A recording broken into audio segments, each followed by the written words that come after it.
Sabi po sa awit 34:8, tignan mo at lasapin ang kabutihan ng ating Panginoon. Mapalad ang taong nagtitiwala kay Yahweh. Mapalad ang lahat ng nagtitiwala sa Panginoon. Malalasap mo ang sarap ng kanyang kabutihan at yun po yung nararanasan ko. Kapag sinabi ko pong ako po ay nabubuhay sa biyaya ng ating Panginoon, hindi lang po yun sa pinansyal. Ako po ay challenged financially, hindi lang po talaga halata. Pero pinapadaan po kami ng ating Panginoon sa ganong sitwasyon. Pero nakikita ko ang kapangyarihan niya, ang kamay niya, kung paano niya po i-provide sa araw-araw.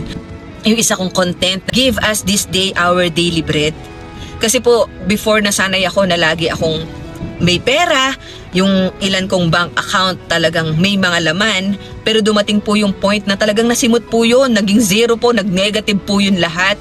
Pero alam niyo po yun, alam ko na inalaw ng Lord na mangyari sa akin yun. Kasi po, yung pong lahat ng sinasabi ko sa inyo, unang-una po yun pinaparanas ng Lord sa akin para mas maging makatotohanan ko po na sineshare sa inyo. Lord, give us this day our daily bread. Bakit this day? Bakit hindi, Lord, give us this day our weekly or monthly or yearly bread? Bakit hindi? Kasi ang sabi po ng Panginoon, everyday tayong lumapit sa Kanya, everyday tayong tumawag sa Kanya. Clingy po si Lord. Gusto po niya, lagi po natin siyang kinakausap. Lagi po tayo nagtitiwala sa Kanya.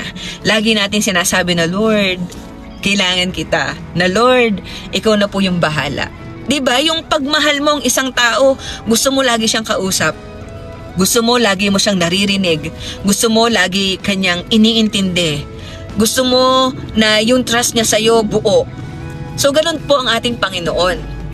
Psalm 34:8, taste and see that the Lord is good. Blessed is the one who takes refuge in Him.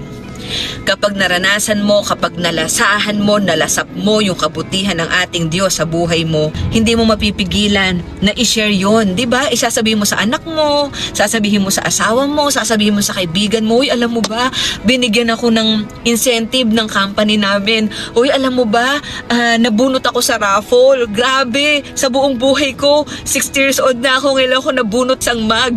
Diba, kumbaga, kapag naranasan mo ang pag-ibig ng Panginoon, hindi mo mapipigilang sabihin yun. And ako po, ranas na ranas ko po yun. Financially challenged ako, pero pinagpala ako sa mga taong nakapaligid sa akin. I am Blessed Victoria, I am forever blessed, and so are you. Bye guys!